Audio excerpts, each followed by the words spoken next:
Well, in our very first story, the Intercity State Transport Services (STC) is set to see a revamping of its operations with the introduction of new buses by the end of this year. The new managing director of the company told journalists Thursday the revamping has become possible courtesy private-public partnership. The troubled Intercity State Transport Company has had its fair share of corporate turmoils and change in ownership, from the state to joint ownership to SNIT and now back into government's hands. On a tour to the facility, several of its broken down vehicles were parked at the yard with just a few passengers seen around and goods parked waiting for the road trip. A few others also trickled in to patronize the parcel services. Overall, though, the picture is vastly different from the once vibrant, reliable and widely patronized state asset. From the over 1,000 buses, it now has only 39 buses in its fleet. The new managing director, however, maintains there is hope for a turnaround. As and when we get on our feet and being very solvent, then of course the partnership will be graduated and be going off. But for now, we'll require the support of the private partnership in terms of getting the fleet, in terms of giving a working capital, and in terms of giving us the support to bring in diagnostic equipment and other equipment that would enable us to get our own parts locally, so that our dependence upon imported spare parts will be reduced to the minimum, as a way of even reducing the balance of payment of our economy. He indicated the company is also mulling an arrangement with the Driver Vehicle and Licensing Authority to establish a vehicle testing and examination center. The yard, as you saw, we can place that one at the disposal of the public by doing DVLA testing. And if we are able to convince them, we can even go to another level of using this place as an extension or an annex of their licensing division. And we need to retrain and reorientate, the staff. People must be honest and sincere. This issue of trying to cut corners and put money in our pocket to the detriment of the company should be the thing of the past. We should all know that we should have our destiny in our hands. We either move and stay alive or we perish. SNIT, which holds 80% of the company's shares, is said to have indicated it wants to offload a certain stake. He urged the public to restore their confidence in the company, since it would not waver its bid to ensure the smooth delivery of transport services in the country. And talking about transport, there's always the ECOWAS protocol that says that there needs to be movement of goods and services across the sub-region. And because the West African sub-region presents a very big market for all industries in various countries in the region, and the move to integrate the West African capital market has also just commenced. And for the head of research and also market at the Gold Coast Fund Management here in Accra, it presents an opportunity for Ghanaian investors to leverage on the huge Nigerian market. Well, Samuel Ampa maintains with higher equities, the Nigerian market brings investors stand to make huge returns if they participate. Nigeria, April 6th, courtesy a rebasing by the country statistics office, became the continent's biggest economy, with GDP for 2013 totaling $488 billion, leapfrogging South Africa's GDP of $384 billion at the end of 2013. Analysts say the Nigerian economy, which is counted as the 26th largest economy worldwide, is more open to investments now after the rebasing. This rebasing makes the Nigerian economy a viable economy to do business with currently, because if you look at the GDP growth figures, it gives you, and then if you look at the per capita income, they've moved from the 1,000 regions to more than $2,000. So it's a strong economy now that if even anybody wants to go and live in a Nigerian economy, you are assured of a strong base of economy that you can market whatever product that you have in such economy.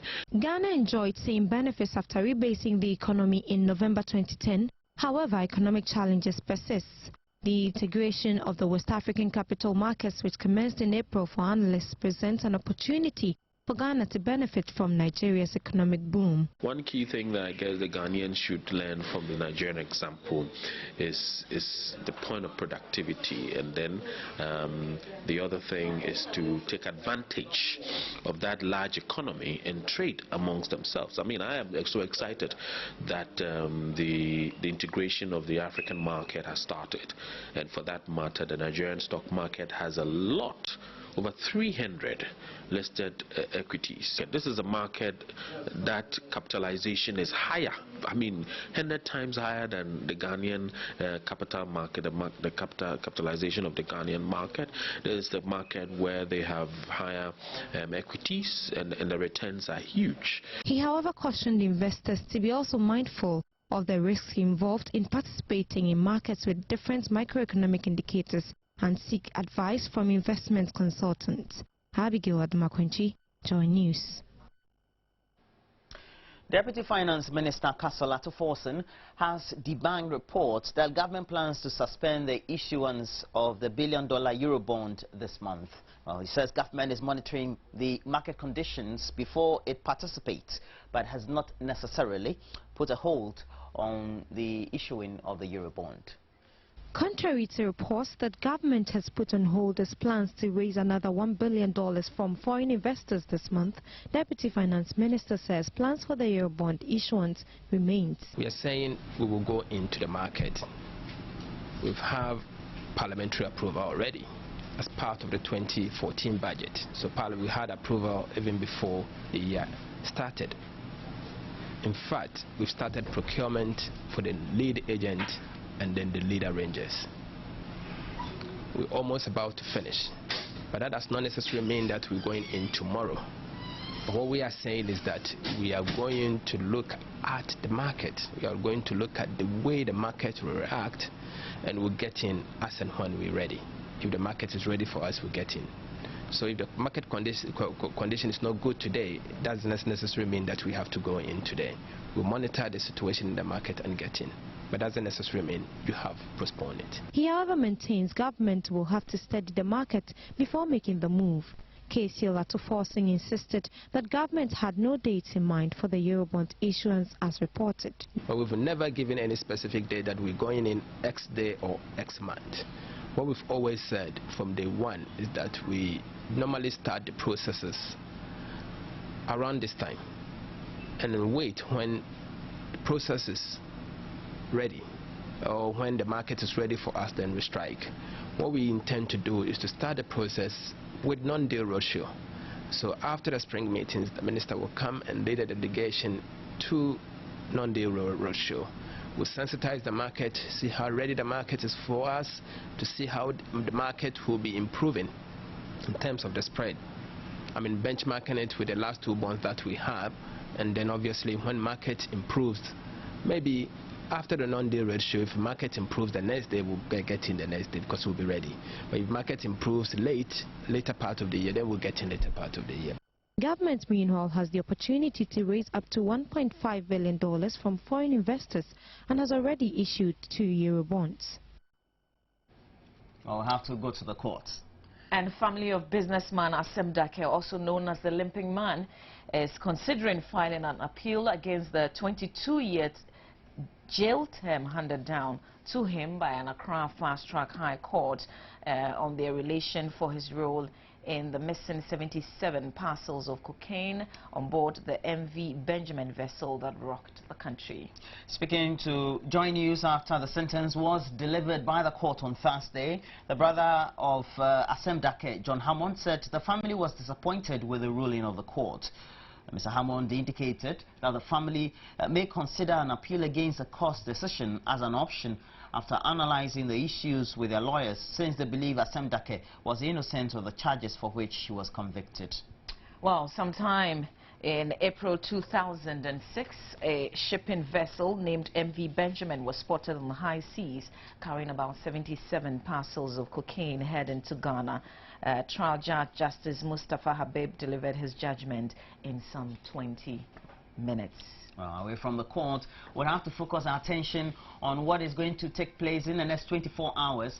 I know many of you know that the conference of the MPP is taking place in Tamale, inside the stadium, but the activity is not only limited to just inside the stadium. All around the hotels, the various recreational facilities are booked. But in the meantime, one of the leading members of the party, a gentleman who was the flag bearer of the party in the 2012 general elections, has already made inroads in Tamale after his arrival to rapturous welcome by hundreds of party supporters who had gathered at the Tamale airport.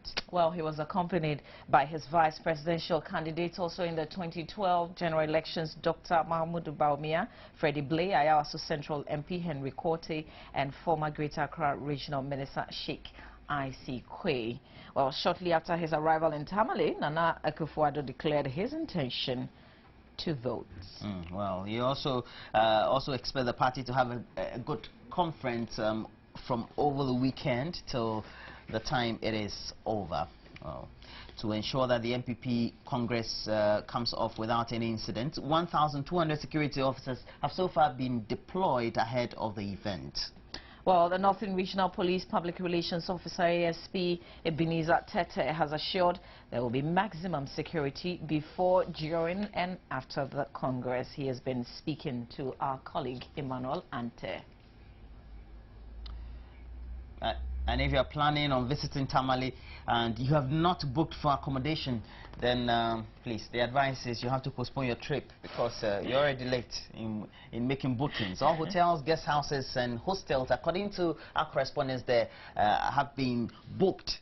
And so it means that there's no place for you to reside. That is if you want some bit of comfort in the meantime. Yeah, but you know, it also means more money for businesses, especially those in the hospitality business, like you said. But we turn attention to some other person who is contesting the chairmanship position of the party. Now, the New Patriotic Party national chairman aspirant, Paul Afoko, has denied claims he's challenging the rights of some key party stalwarts, including the 2012 flag bearer Nana Akufo-Addo, to vote at the weekend Congress in the Northern Regional capital, Tamale. Dr. Mahmoud Bawumia and ex-President John Kufuor have also been named among the figures the national chairman aspirant will rather not be allowed to vote in the election, apparently because they have no such right in the party's constitution. Well, he told a news conference at Bolga in the Upper East region. The reports are untrue and condemn what he says have been a spin on a number of suggestions he outlined in a letter to the party, which subsequently was leaked to the media. I believe that this party must always hold its affairs in confidence. Things that we want to go public, we do it publicly. Things that we must do behind closed doors, we do it behind closed doors. So to that end, when I wrote that letter, I was putting forward suggestions. There were several suggestions, and I'll go into them. These suggestions were meant to help the party have a smooth Congress. Now, those who don't want a smooth Congress, those who have constantly wanted to have a problem with Paul Afoko, have come up and they have been very, very selective in what they put out there and what they choose to respond to. The constitutional provision does say that yes, certain categories of officers cannot vote. But the same constitution, and we knew this, I knew it before it went out, that same constitution, you can refer to it. It talks about the membership of our National Council, and that members of the National Council can vote. President Kufuor is a member of the National Council. Nana Akufo-Addo is a member of our National Council. Bawumia is a member of our National Council. They have the right to vote. I knew it when I wrote that letter. The people who don't have the right to vote are those who have put this letter out. The directors. Those directors who are allowed by the Constitution to attend National Executive Committee meetings but as non-voting members. Non-voting. It's clear in the Constitution. But we found, you see, we were supposed to be given the voters register of our party 1 month before Congress. We were only given it last week. And when we started to go into that voters register, we found all those directors, their names inside the voters register. But you see... Well, we'll bring you a whole lot more from Tamale with our team members stationed there. We'll turn our attention to some sad stories now. 6 SADA officials are being asked to pay back over 830,000 Ghana cedis to the authority. 2 of them, who are board members, are supposed to pay back 60,000 Ghana cedis they received from SADA for performing unspecified administrative duties. Manasseh Azuri Awene has the latest in our investigative series titled The Sad SADA Story. On December 13, 2012, 2 board members of SADA, Akwasi Adaibuahene and Vicky Okan, were paid 30,000 Ghana cedis each for performing administrative duties. Auditors said SADA could not produce any agreement between management and the 2 board members, which authorized them to carry out the administrative duties for fees or salaries amounting to 60,000 Ghana cedis in addition to their monthly certain allowances. The audit report says the board members are supposed to supervise the chief executive officer of SADA and not work under him. The report says SADA should recover the money from Akwasi Adaibuahene and Vicky Okan. The 2 board members are not the only ones asked to refund money to SADA. In the 2012 farming season, SADA supplied 714 bags of hybrid seeds to 2 service providers at a time the farming season was over. As a result, SADA lost over 320,000 Ghana cedis. The auditors blame this on negligence and have therefore recommended that those responsible refund the money to SADA. Joynews sources say the official in charge of the project is Dr. Charles Jebuni, then Chief Technical Advisor to SADA and now Acting CEO. 2 other officials have also been asked to pay back 218,000 Ghana cedis to SADA. The 2, Dr. Emmanuel Abere Inga and Abbas Kassim Inyo, were given money to pay for cotton maize produced by the beneficiary farmers from the farm gates to the service providers and SADA's warehouses. However, they accounted for only 35% of the amount, and the audit report has asked them to refund the rest. Dr. Abere Inga has told Joynews he had produced receipts covering the money he received. The former CEO of SADA, Gilbert Seydou Idi, has also been asked to refund some 226,000 Ghana cedis, being the cost of an unapproved trip to Turkey on behalf of some district assemblies. The report has also ordered SADA to retrieve 6,000 Ghana cedis from a consultant, Kennedy Mohammed, being the cost of a laptop the authority bought for him. The audit report alleges that poor financial management system at SADA is responsible for the financial lapses. For Joynews, Manasseh Azore Awene reporting. The Police Motor Transport and Traffic Unit in the Ashanti region has impounded about 60 taxis in a crackdown on vehicles with tinted windows or glasses. According to the regional MTTU commander, the action has become necessary as most criminals in the city have been found to use such vehicles in their operations. Mahmoud Mohammed Nuruddin brings you this report. The taxis with tinted windows, according to the police, have often been used in kidnapping, robberies and other violent crimes. Regional MTTD Commander Chief Superintendent Peter Jima told newsmen the police would ensure that all such taxis are made to conform. The vehicles were released only after their owners were made to agree to remove the tints. Some of the affected drivers told Joynews they would immediately comply. Tinted, any idea at the Tarcano, Canos will be away from Chiba, idea woman dada. If you also had the Bomoaya, and don't want almost starting the Neke, PS, almost come from where Cocos, you can be our mafia. And says, yeah, you say, Seattle, Mammy Atias, and ye, a year from year to year.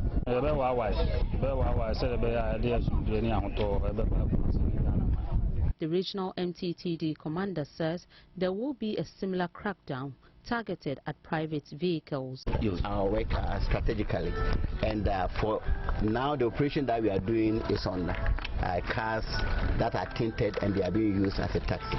Excluding private cars? Yes, their time also comes.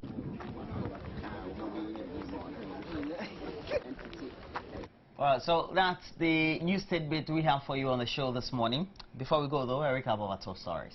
Well, the Intercity State Transport Service, the STC, we're told is to see a revamp of its operations with the introduction of new buses by the end of this year. The question I'm asking, when was the last time that you sat on an STC bus? Let me know. Businessman Asem Dake, also known in many circles as the Limping Man, who is linked to the MV Benjamin cocaine case, has been found guilty of conspiracy to import narcotics and the possession of narcotics. Well, tomorrow, Saturday, is the 12th of April 2014, the big day for the MPP's National Congress in Tamale. We'll brought you up to speed with the latest on that. Lucian, next we have some sports.